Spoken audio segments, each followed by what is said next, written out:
پہلی بات تو یہ ہمارے بعض لوگوں کے ذہنوں میں سادہ دل لوگ وہ سمجھتے ہیں کہ پوری دنیا میں ایک ہی دفعہ آ جانی چاہیے. یہ کوئی علاقائی خلافت تو نہیں ہو سکتی، خلافت تو عالمی ہوتی ہے. ان سے میں کہتا ہوں عالمی خلافت کب تھی جناب؟ یہ تو نہ خلافت راشدہ میں عالمی تھی. کیا ہندوستان شامل تھا اس میں؟ کیا چین شامل تھا؟ کیا یورپ شامل تھا؟ اور سب سے بڑی بات یہ، اگر ایک دم پوری دنیا پر خلافت قائم ہو سکتی تو حضور کے دست مبارک سے ہوتی، لیکن نہیں ہوئی. نتیجہ کیا نکلا؟ ایک ملک میں حضور نے قائم کر دی، جزیرہ نما عرب، یہاں خلافت قائم ہو گئی، حضور خلیفہ ہے. اب وہ نقطہ کون سا ہوگا، نقطہ آغاز کون سا ہوگا؟ اس میں پہلی بات تو میں نے کہا جو شک کرے گا اس کا پھر ایمان مشکوک ہے. ہوگا، لازماً ہوگا، گلوبل ہوگا، پوری دنیا میں ہوگا. کہاں سے شروع ہوگا اس میں آپ اختلاف کر سکتے ہیں، لیکن مجھے تو دو حدیثیں تو ملی ہیں جن سے یہ اندازہ ہوتا ہے کہ یہ اس مشرقی خطے سے ہوگا، عرب کے مشرق کی جانب کسی ملک سے ہوگا، کسی خطے سے ہوگا. وہ حدیثیں بھی اب آپ پڑھ لیجئے پہلے. پھر میں کہہ رہا ہوں یہ خزانہ ہے جو ہم نے آپ کی خدمت میں پیش کیا ہے، کاش کہ آپ اس کی قدر کر سکیں. یہ حدیثیں آپ کو ازبر ہو جائیں، یاد ہو جائیں، لوح قلب پر نقش ہو جائیں. ہندوستان اور خراسان یعنی موجودہ افغانستان کا ذکر.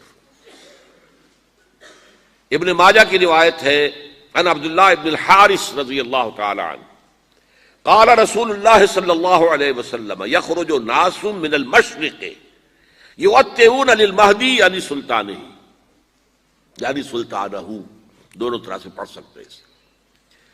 حضرت عبداللہ ابن حارث فرماتے ہیں رضی اللہ تعالی عنہ کہ حضور نے ارشاد فرمایا مشرق کی طرف سے وہ فوجیں نکلیں گی، لوگ آئیں گے جو عرب میں مہدی کی حکومت قائم کریں گے.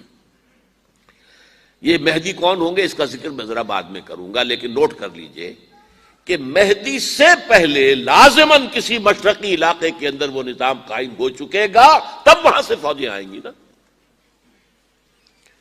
یہ مشرق کون سا ہے؟ عرب کے مشرق میں آپ چلیے ایران بھی آ جائے گا، افغانستان بھی ہے، پاکستان بھی ہے، اور اگر اسے اور توسیع دیں تو ہندوستان بھی ہے. یہ ہے عرب کا مشرق. اس سے فوجیں جائیں گی. اس کا کیا مطلب ہے کہ اس میں سے کسی جگہ پر نظام خلافت پہلے قائم ہو جائے گا تاکہ وہاں سے فوجیں جائیں گی جو جزیرہ نما عرب میں حضرت مہدی کی حکومت کو قائم کریں گی. اب دوسری حدیث سنیے. یہ سنن ابن ماجہ کی حدیث تھی جو میں نے آپ کو سنائی، آپ نے پڑھی. دوسری عن ابی ہریرہ رضی اللہ تعالی عنہ، یہ ترمذی شریف کی روایت ہے. قال قال رسول اللہ صلی اللہ علیہ وسلم یخرج من خراسان رایات سود لا يردها شیء حتی تنصب بایلیا. خراسان کے علاقے سے سیاہ جھنڈے لے کر فوجیں آئیں گی، ان کا رخ کوئی موڑ نہیں سکے گا، ان کو پیچھے پھیر نہیں سکیں گے کوئی بھی، یہاں تک کہ وہ یروشلم میں جا کر جھنڈے نصب کر دیں گے. ایلیا حضور کے زمانے میں یروشلم کو کہتے تھے. یہ یروشلم تھا جب حضرت سلیمان کی حکومت تھی اور یہاں پر معبد سلیمانی، ہیکل سلیمانی قائم ہوا.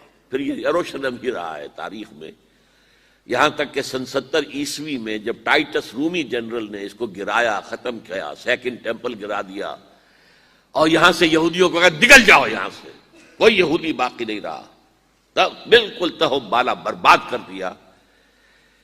اس کے کوئی 150 سال بعد ہیڈریان، رومن ایمپرر ہیڈریان، اس نے پھر دوبارہ آباد کیا اس شہر کو. 150 سال تک یہ بالکل بنجر اور بالکل غیر آباد پڑا تھا. اب ہیڈریان نے جب آباد کیا تو اس کا نام ایلیا رکھا، اب یروشلم نام نہیں تھا. تو حضور کے زمانے میں پھر اس کا نام ایلیا تھا. اور اب اس سے کیا معلوم ہو رہا ہے کہ یہ یروشلم مسلمانوں کے قبضے سے اس وقت نکلا ہوا ہوگا. ایک دفعہ پہلے نکلا تھا، سن 1099 عیسوی میں مسلمانوں کے ہاتھ سے نکلا. کروسیڈرز، عیسائیوں نے آ کر اس کو قبضے میں کیا، لاکھوں مسلمانوں کو مارا، قتل کیا. اس کو 1187 عیسوی میں واپس لیا ہے. کس نے لیا ہے؟ صلاح الدین ایوبی. کرد عرب کھوکھلے عربوں نے کھویا، واپس لے لیتے. بہت حکومت کر چکے تھے، 400-500 برس کی حکومت کر کے، اور ان کے عیش اور ان کے آرام اب ان میں جان نہیں تھی کہ وہ واپس لے سکتے. واپس لینے والا گرم کرد صلاح الدین ایوبی. تو گویا کہ اب آپ سمجھئے کہ 88 برس تک عیسائیوں کا قبضہ رہا ہے. اب 1967 میں یہودیوں نے قبضہ کیا ہے، اور اب 38 برس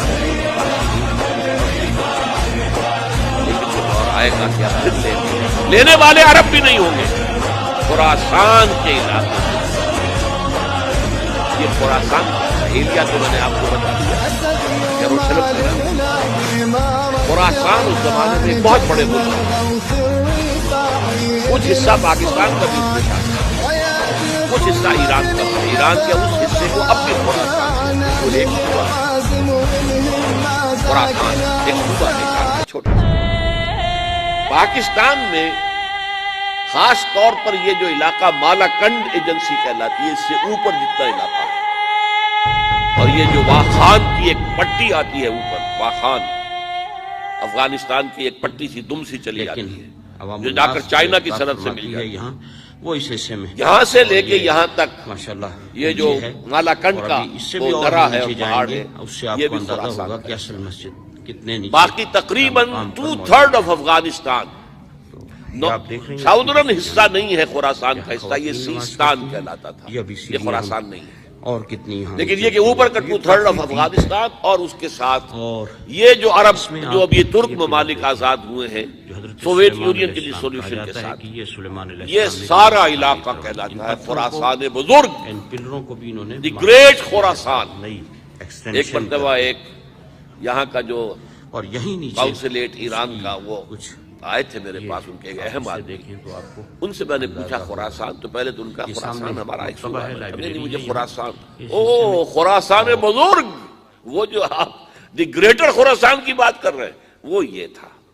پھر میں نے اور ذریعوں سے بھی تحقیق کی. پہلے خیال تھا کہ پورا افغانستان اس میں شامل ہے، لیکن اب معلوم ہوا کہ نہیں، یہ جو جنوبی حصہ ہے یہ سیستان کہلاتا تھا. کچھ بلوچستان کا حصہ اس میں شامل تھا اور کچھ یہ جنوبی حصہ افغانستان کا. یہاں سے فوجیں جائیں گی اور یہ فوجیں جا کر خراسان سے چل کر ایلیا پہنچیں گی، یروشلم پہنچیں گی اور اپنے جھنڈے گاڑ